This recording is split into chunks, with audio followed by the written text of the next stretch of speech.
Thank you very much, and thank you for coming to this talk.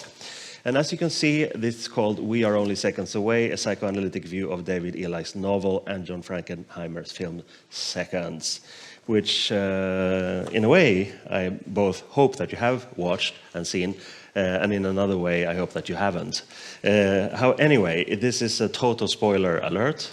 So, but I think you'll enjoy the film anyway, even if listen to the talk, and if you haven't seen it, it's simply a classic film. So basically,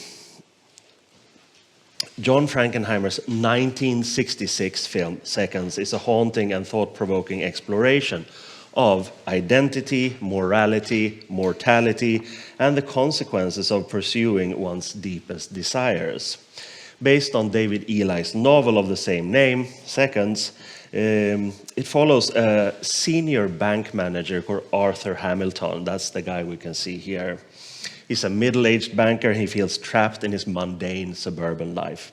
He is mysteriously approached by an organization that offers him a chance to start over as a new person through plastic surgery and his own faked death.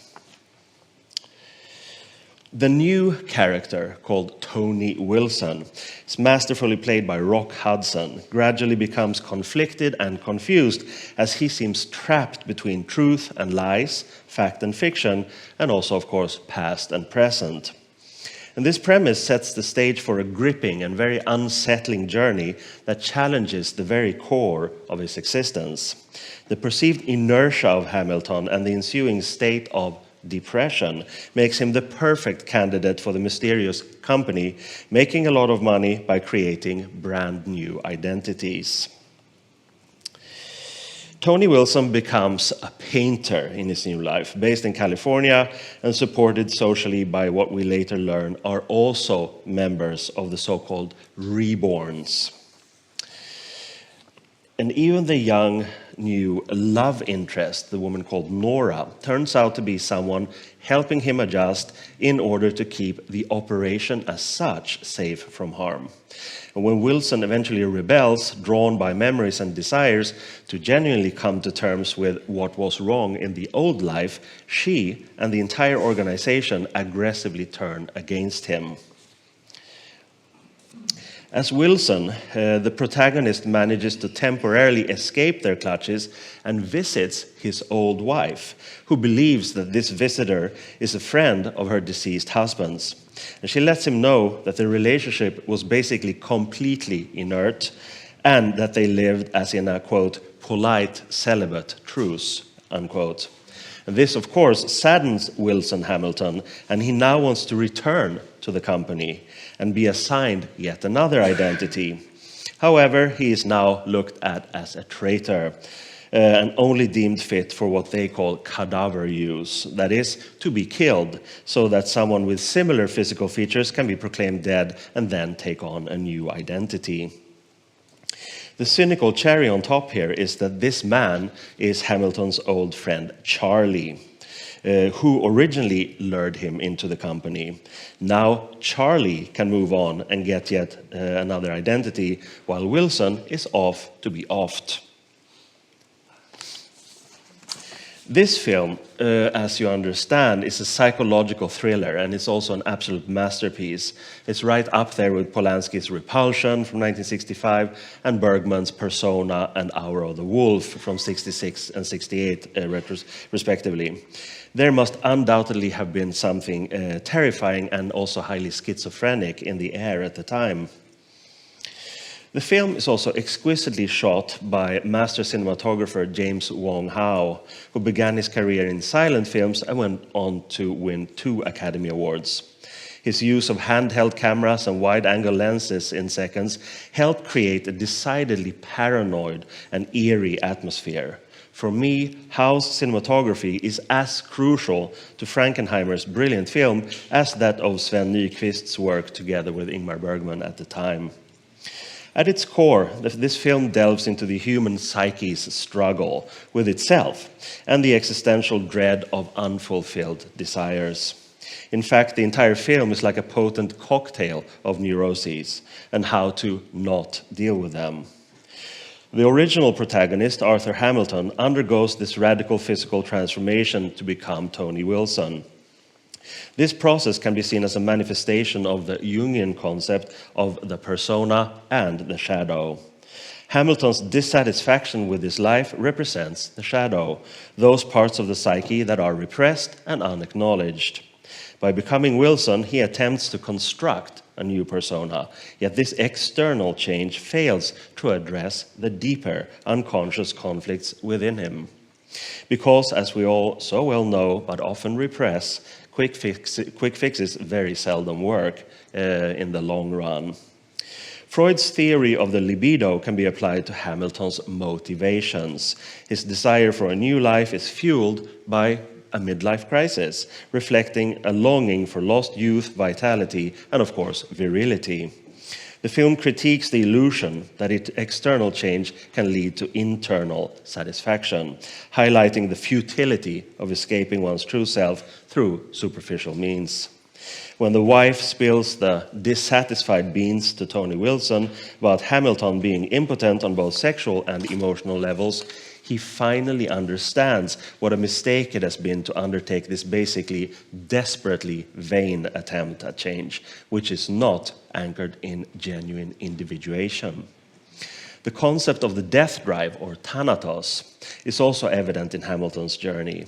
His pursuit of a new identity not only requires someone else's death, in order to provide the body to make the illusion complete, but also ultimately leads to his own destruction, suggesting an inherent drive towards self-sabotage and ultimately death. The organization that facilitates these transformations acts as a metaphor for the darker forces within the psyche and also culture that promise fulfillment but instead actually deliver annihilation. And also very concretely, corporate cynicism, waiting to turn a profit in just about anything dealing with perceived existential weaknesses. Hamilton's transformation isolates him further, illustrating the psychoanalytic theme of alienation. Despite achieving his supposed fantasy, he remains disconnected from others and himself, underscoring the idea that true connection and meaning cannot be fabricated or bought. It is simply not a replaceable commodity.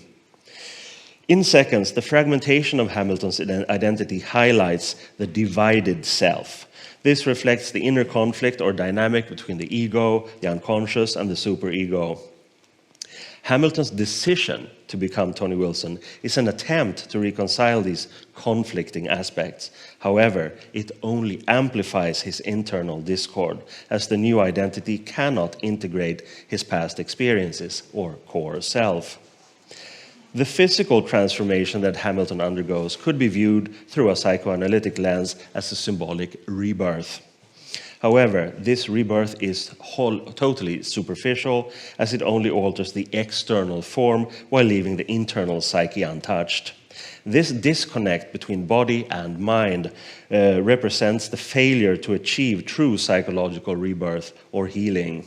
It is interesting to note that the people who have gone through the company's process refer to themselves as reborns, which also, of course, touch upon the psychotic tendencies in American evangelical Christianity. The film elegantly blurs the line between dreams and reality, echoing the theories of dreams as being wish fulfillments. Hamilton's new life initially seems like a dream realized, yet it quickly turns nightmarish. This, of course, serves as a metaphor for the dangers of idealizing fantasies without confronting underlying psychological realities. Also in the film is a dream sequence beginning to take place at the company's office, where Hamilton is drugged, and it amplifies the liminal space he is in, whether he wants it or not. Because in this state, the immediate thing that he does is rape a woman in a surreal and very dreamlike room. Is this because he wants to? I think not. No, but no matter what, the company threatens to use this documentation of the rape as confidentiality leverage, blackmail basically, further painting Hamilton into a corner. The potential ecstasy of being liberatingly high and involved in a compensatory aggressive sexual act only brought him more headaches. The doppelganger motif is central to the film, with Tony Wilson serving as Hamilton's psychic double and vice versa. This mirrors the psychoanalytic idea of the other, a projection of repressed desires and fears. Hamilton's interactions with this alter ego reveal his internal struggle and the inability to escape one's own nature. Eventually, the double is conflated with itself, and there is neither a way forward nor backward. Hamilton's transformation is an attempt to repress his past life and dissatisfaction by literally leaving it all behind. However, the return of the repressed is inevitable, as seen in his continued unhappiness and the resurfacing of his true self, amplifying how unresolved conflicts will persistently re-emerge until properly and substantially addressed. So, in essence, Seconds provides a chilling examination of the human condition through its exploration of identity, desire, and the unconscious, using overt psychoanalytic themes to illustrate the complexities and ultimate futility of attempting to escape one's own being. In so many ways, the film, as well as Ely's novel from 1963, serve as a zeitgeistish insight into the upheaval of the morals of the older generation. The inertia of the mid-century American middle class is challenged by wild and ecstatic rebellion, not only in theory, but also in practice. One of the most striking scenes is when Nora brings Wilson to a real bacchanal, in which young people revel in the ecstatic aspect of winemaking by singing, dancing naked, playing music, getting drunk, and stomping grapes in the nude. Wilson tries to fight it, still being the uptight Hamilton on the inside, but eventually gives in and experiences a moment of fleeting happiness. Look, this is his true rebirth, someone who dared to traverse the inhibited states of supposed normality and morals. But it is also this moment and the ensuing emotional proximity to Nora that leads to his short-circuiting and the desire to go backwards all the way to his wife, yet in a new persona. It is destined to fail, something which the company warns him about several times. In Ely's novel, Charlie elaborately spells it out for Hamilton Wilson, quote, "In most instances, the company is anxious to have its clients completely absorbed in their new identities. Forget the old life, accept the new. Do you follow me? Well, this isn't too simple sometimes, because although the exterior is different, the client's mind is the same, and maybe he hangs on to his past a little too strongly. If this was Russia, old boy, there'd be some brainwashing to take care of that problem, but thank God, this is a free country and we don't indulge in that sort of thing." But, as I was saying, the company's whole position is that psychologically the client must be encouraged to believe that he has never been anybody but the person he has suddenly become. Is that clear? It's supposed to speed up the process of getting used to the new identity, you see.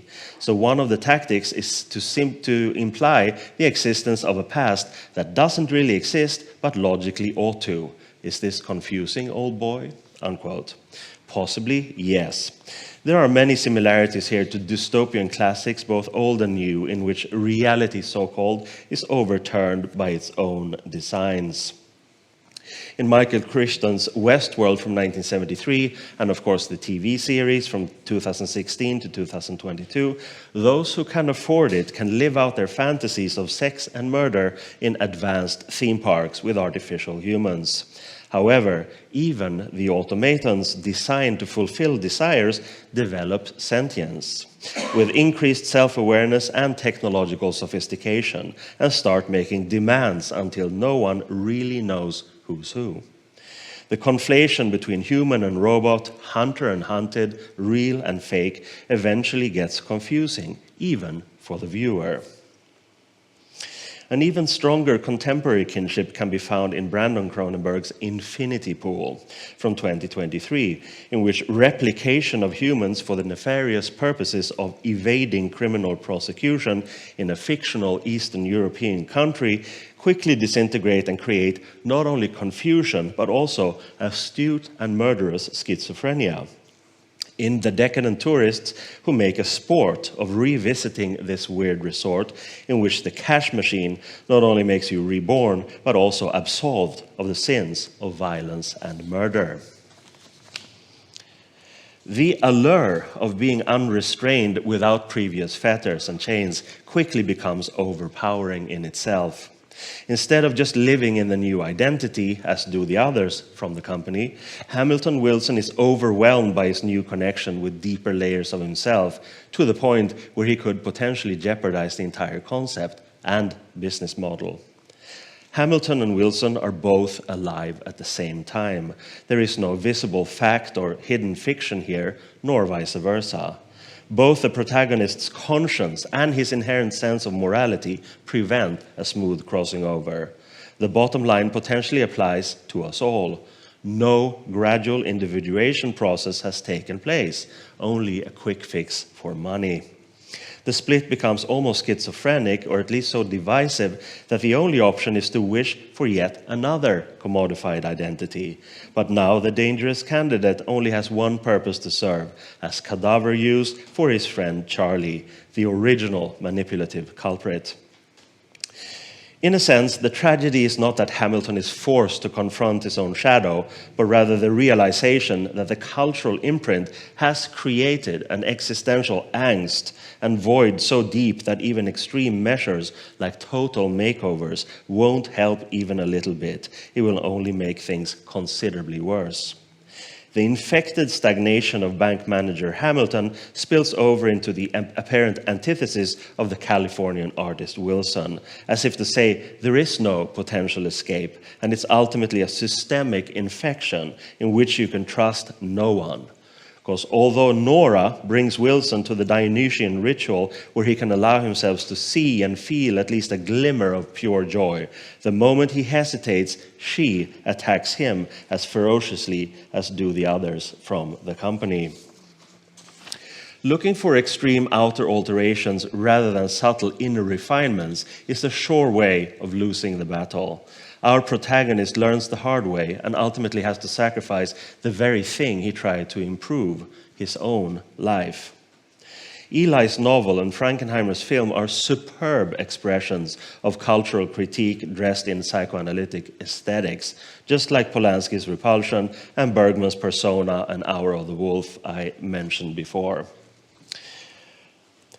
The strength of their scripts and the mind-blowing cinematography make these films a psychic bloodletting of sorts at a mid-60s time, which was in so many ways heralding of the onslaught of the massive mainstream dystopia we inhabit today, and in which the supposed malleability of identity as such has become not only a full-on commodity, but also weaponized in all directions.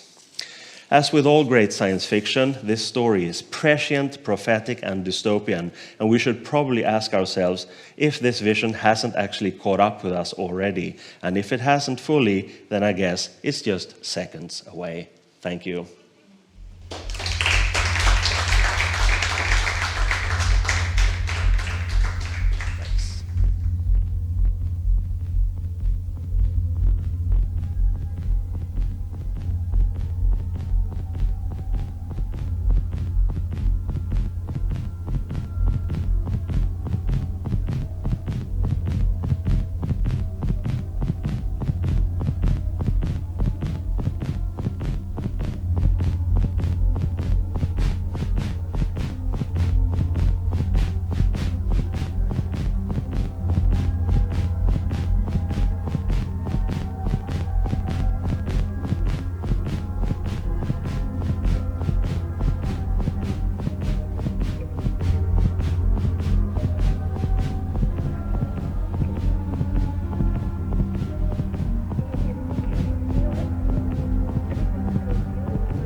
you can't see it, then you just never know it.